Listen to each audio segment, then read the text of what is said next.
আসসালামু আলাইকুম। Hello everyone, কেমন আছেন সবাই? আশা করি দেশ বা প্রবাস যে যেখান থেকে আমাদের আজকের ব্লগটি দেখছেন সবাই খুব ভালো আছেন। আলহামদুলিল্লাহ, আপনাদের দোয়া এবং আল্লাহর রহমতে আমরাও অনেক ভালো আছি। চলে আসলাম আরেকটি নতুন ব্লগ নিয়ে আপনাদের সামনে। আমি ফারহানা, ব্লগ বাই সেহেরস মম থেকে। আজকে আপনাদের সাথে শেয়ার করতে যাচ্ছি আমার মেয়েকে যে ঘুরতে নিয়ে গিয়েছিলাম ট্রিট দেওয়ার জন্য, তার দ্বিতীয় পর্ব নিয়ে। তো আমি কিন্তু কিছুদিন আগেও একবার এই জায়গাটাতে এসেছিলাম আমার জায়ের সাথে। তখন বলেছিলাম যে একটা রেস্টুরেন্টে যাওয়ার ইচ্ছা ছিল, কিন্তু সময় স্বল্পতার জন্য আর সেদিন যাওয়া হয়নি। আর সেদিন ওই যে খোলা যে রেস্টুরেন্টটা ছিল একদম ওপেন স্পেসে, তো ওটা দেখে লোভ সামলাতে পারিনি। ওখানে যাওয়ার পরেই সন্ধ্যা হয়ে গিয়েছিল, তাই এখানে আর আসা হয়নি। আর এজন্যই আজকে টার্গেট করে এসেছিলাম যে এটাতেই বসবো যদি জায়গা পাই। তো যেহেতু আমরা একটু আগে আগে গিয়েছিলাম, তখনও পুরোপুরি বিকালে সবাই বের হয়নি, তো গিয়ে দেখলাম যে খালি আছে। উঠে পড়লাম। রেস্টুরেন্টটা খুবই সুন্দর, আমার কাছে বেশ ভালো লেগেছে। এখানকার অন্যান্য রেস্টুরেন্টের থেকে একটু ডিফারেন্ট, এটা পুরোপুরি কাঠ দিয়ে তৈরি করা ডেকোরেশনটা আমার কাছে বেশ ভালো লেগেছে। যদিও বা জায়গাটা খুবই ছোট, সিঁড়িগুলো দিয়ে উঠতে ভয় লাগছিল, মানে অল্প জায়গার ভিতরে সিঁড়িগুলো একটু খারাপভাবে করেছিল, যে কারণে উঠতে একটু সমস্যা হয়, অনেক চাপাচাপি আর কি। তবে উপরে ওঠার পরে কিন্তু অনেক বেশি ভালো লাগলো, কারণ উপরে থেকে খোলামেলা চারিদিক দেখার পরে খুবই ভালো লাগছিল।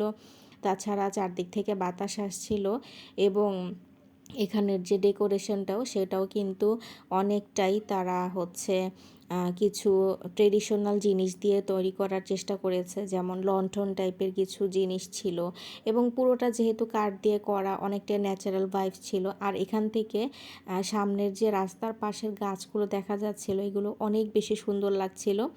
আর বিশেষ করে যেহেতু এটা দোতলার উপরে, তো একেবারে দোতলার সাথেই গাছগুলো সামনাসামনি ছিল, যে কারণে চারিদিকে গ্রিনারি একটা ভাব ছিল, যেটা দেখতে অনেক ভালো লাগছিল। এক সাইডটা পুরোপুরি পানি এবং অপর সাইডটা তাকালে সম্পূর্ণ সবুজ। সব কিছু মিলে আমার কাছে রেস্টুরেন্টটা বেশ ভালো লেগেছে। আর এটার লোকেশনটা হচ্ছে, এটা যাওয়ার দু একটা রাস্তা আছে, আমাদের দিক থেকেও যাওয়া যায়, তবে সোজাভাবে যেতে গেলে এটাকে মূল লোকেশন বলা যাবে গাজীপুরা, গাজীপুরা ২৭ যে এলাকাটা বলে আর কি। তো ওই বাস স্ট্যান্ডে নামার পরে এই জায়গাটার নাম হচ্ছে সুখীনগর। তো এখানে আসলে বাঁশের কেল্লা বলে সবাই চেনে। বাঁশের কেল্লা হচ্ছে যেখানে আমার মেয়েকে গত পর্বে দেখিয়েছিলাম যে ওকে ট্রেনে চড়িয়েছিলাম, ওইটা হচ্ছে রেস্টুরেন্টের নাম বাঁশের কেল্লা। তো ওইটাই যেহেতু প্রথম হয়েছিল, তাই ওই নামে এই জায়গাটাকে অনেকে চেনে। তো ওখানে আসলে এই রেস্টুরেন্টগুলো পাওয়া যাবে। আর এই রেস্টুরেন্টের নাম তো আমি প্রথমেই দেখিয়ে দিয়েছি। ঢোকার পথেই ওনাদের রেস্টুরেন্টের একেবারে মূল ফটকের পাশেই বড় করে ওনাদের মেনুর যে জিনিসগুলো এখন অ্যাভেলেবেল আছে সেগুলো দেওয়া আছে। তবে ওনাদের মেনু কার্ডের দেখতে পেলাম যে অনেকগুলো আইটেম ওখানে অ্যাড করা থাকলেও বর্তমানে সব কিছু অ্যাভেলেবেল নেই, যেহেতু রেস্টুরেন্টটা একেবারেই নতুন হয়েছে। হয়তো বা তারা ট্রায়াল হিসেবে প্রথমেই কিছু বেসিক জিনিস যেগুলো সবসময় সবাই খায়, যেমন ফুচকা, লাচ্ছি, এই জাতীয় জিনিসগুলো তারা হচ্ছে বিভিন্ন রকমের আইটেম করে প্রথমেই তৈরি করেছে। আর ফাস্টফুড আইটেমগুলো যেমন আমার মেয়ের জন্য আমি একটু বার্গার নিতে চাচ্ছিলাম বা স্যান্ডউইচ এই টাইপের কিছু, তো ওগুলো ওনাদের কাছে তখন অ্যাভেলেবেল ছিল না। আমি জানি না, হয়তো বা ছুটির দিনে যখন মানুষ বেশি হয় তখন হয়তো বা তারা সেটা রাখে কিনা বলতে পারছি না, যেহেতু আমি প্রথম দিন এসেছি। এসে দেখলাম যে তাদের কাছে কিছু লাচ্ছি আইটেম ছিল, আর তার সাথে অল্প কিছুই ছিল, যেমন ফুচকা, তারপরে হচ্ছে চটপটি, দেন আরও কয়েকটা চিকেন আইটেম ছিল। তো যাই হোক, চিকেনের আইটেম এখানে আমি অর্ডার করিনি, কারণ আমি এর আগের দিন যেখানে গিয়েছিলাম ওখানের চিকেন উইংসটা আমার বেশ ভালো লেগেছিল। ওই যে সামনে দেখা যাচ্ছে যে সুন্দর রঙিন ছাতা দেওয়া জায়গাটা, একেবারে ওপেন স্পেসের মধ্যে, উপরে কোনো ছাউনি নেই, কিচ্ছু নেই। তো ওইখানেও যাব। তো আজকে আর কি একটু ঘুরে ঘুরেই কয়েকটা রেস্টুরেন্টে যাওয়ার ইচ্ছা ছিল। আর এখানে কিন্তু উপরে একটা কর্নারে এখানে ছবি তোলার জন্য সুন্দর একটা দোলনাও দেওয়া ছিল। আর আমার মেয়ের তো দোলনা অনেক বেশি পছন্দ, যেখানেই সে দোলনা দেখবে সেখানে সে চড়তে চাইবে। এই দোলনাটা বেশ আরামদায়ক, যে কারণে সে বসে কিন্তু বেশ মজা পাচ্ছিল। আর প্রথমে যখন আমি গিয়েছিলাম এটা এতটাই কর্নারের ভিতর, আমি কিন্তু খেয়ালও করিনি। তো কিছুক্ষণ পরে দেখলাম যে দুইজন লোক আর কি, তারা ফ্রেন্ড হয়তো এখানে বসেছিল, গল্প করছিল, তো এখানে তারা ছবি তুলছিল। ওইটা দেখার পর আমি খেয়াল করে দেখলাম যে অ্যাকচুয়ালি এখানে একেবারে কর্নারে একটা সুন্দর ছবি তোলার মতো একটা কর্নার করা আছে, সেখানে দোলনাটা দেখতে পেলাম। তখন ওনারা যখন চলে গেল তখন জোহাকে নিয়ে আমি এই সাইডটাতে আসলাম। আর খাবার তখন আমি অর্ডার দিয়ে ফেলেছি, টেবিলে বসে থাকতে জোহা অনেক বেশি বিরক্ত করছিল, যে কারণে এখানে ওকে বসিয়ে দিয়েছি, যে ওই সাইড থেকে বাতাসও আসছিল। আরও দোলনা পেলে এখানে অনেকক্ষণ টাইম কাটাবে, তখন দেখা যাবে যে আর বিরক্ত করবে না। আর আমরা তখন গিয়েছি প্রায় বিকেল 5টার মতো। তো ওই সময়টা ওনাদের রান্নার মানে বা মেনুগুলোর আর কি প্রিপারেশন চলছিল, যে কারণে দেখলাম যে আমাদের আগে যারা ওখানে গিয়েছে তারা অনেকক্ষণ ধরে অপেক্ষা করছিল খাবারের জন্য। তবে আমরা যখন দেখলাম যে খাবার আসে তখন পরাপর সবাইকে তারা খাবার সার্ভ করছিল।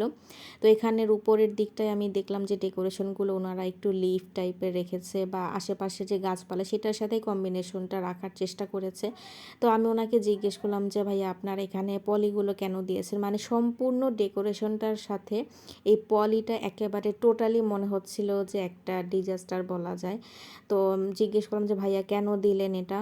পরে বলল যে আপু এখানে প্রচুর বৃষ্টির ঝাপটা আসে, কিছুদিন আগে তো একটানা বৃষ্টি গেছে, তো তখন হয়তো বা ওনাদের ভিতরের এই জায়গায় পানি এসে নষ্ট হয়ে যায়, তো এই কারণেই আর কি ওনারা পলিগুলো দিয়েছে। তো আমি একটাবার ভেবেছিলাম যে ওনাদেরকে আসলে বলি যে ভাইয়া যদি সম্ভব হয় এই পলিগুলো চেঞ্জ করে যদি আপনারা ট্রান্সপারেন্ট পলি যেগুলি থাকে, যেগুলো অনেকটাই ওয়াটার কালার থাকবে, মানে অতটা বেশি কিন্তু চোখে লাগবে না। এটা বেশি খারাপ লাগার কারণ হচ্ছে একদিকে অরেঞ্জ কালার, আবার আরেক দিকে ব্লু কালার, তার সাথে এটা একদম জায়গায় জায়গায় কুচকে আছে, তো দেখে এতটা মানে বিরক্ত লাগছিল যে যখনই একটু সুন্দর একটার দিকে তাকাচ্ছি সাথে সাথে পলিগুলো চোখে পড়ছে।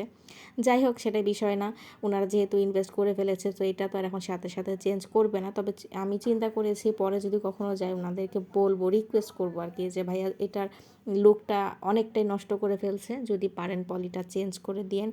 তো এর মধ্যে কিন্তু আমাদের খাবারও চলে আসছিল। প্রথমে আসছিল হচ্ছে ফুচকা, তারপর আবার আমার মেয়ের ফেভারিট লাচ্ছি তো ছিলই। এবং সত্যি বলছি, এখানে আমি যতগুলো রেস্টুরেন্ট এখন পর্যন্ত ট্রাই করেছি তার মধ্যে বেস্ট খাবার আমি এই রেস্টুরেন্টের মধ্যে পেলাম। ফুচকাটা অনেক টেস্টি ছিল, অনেক ঝাল ঝাল ছিল, এবং খেয়ে আমার তো অনেক বেশি ভালো লেগেছে, যেহেতু আমি ঝাল অনেক পছন্দ করি। আর আমার মেয়ের যে লাচ্ছিটা নিয়েছিলাম ওইটাও আমি একটু ট্রাই করে দেখেছি, খুবই সুন্দর। মানে আমি এর আগের দিন আরেকটা রেস্টুরেন্টে খেয়ে তো পুরো একদম ভেবেছিলাম যে এখানে আর কখনো লাচ্ছি খাবো না, কিন্তু এখানে ট্রাই করে দেখলাম যে না, আসলে এখানে আসলে অন্ততপক্ষে এই রেস্টুরেন্ট থেকে খাওয়া যাবে। তো ওখান থেকে নিচে নেমে এসেছি, এসে হচ্ছে আমরা পেমেন্ট করছিলাম, এই ফাঁকে আমার মেয়েকে কয়েকটা ছবি তুলে দিলাম। তো নিচে নেমে দেখলাম যে ওনাদের ফটোবুথটা পুরাই হজবরল। জানি না কেন সবাই সব কিছু ন্যাচারাল রাখলেও ফটোবুথটাকে পুরা ফুল টুল দিয়ে একদম বেশি ঘিজিবিজি করে ফেলে। তো যাই হোক, ওখান থেকে বের হয়ে আমরা এখন সামনের দিকে যাচ্ছি। আর এইখানে যে আরেকটা রেস্টুরেন্ট, এটা হচ্ছে স্বপ্নচূড়ার মেইন যেটা ছিল প্রথমে হয়েছিল, তো এই রেস্টুরেন্টটা আপনাদেরকে অন্য একদিন আমি নিয়ে যাব, এটাতে অনেক আগে গিয়েছিলাম। তো এইটারই যে সেকেন্ড ব্রাঞ্চ স্বপ্নচূড়া 2, সেটাই হচ্ছে ওপেন যে স্পেসটা, আমরা এর আগেও গিয়েছিলাম, তো আজকেও ওখানে যাব খাওয়ার জন্য। তো ওই পর্বটা ইনশাল্লাহ আপনাদের সাথে আমি পরবর্তী পর্বে শেয়ার করব। আর স্বপ্নচূড়ার যে এই প্রথম ব্রাঞ্চটা, এটাতে আমি অনেক দিন যাই না, তো এরপরে যদি যাই তখন এখানে গেলে অবশ্যই আপনাদেরকে ঘুরিয়ে দেখাবো, এটাও ডেকোরেশনটা অনেক সুন্দর।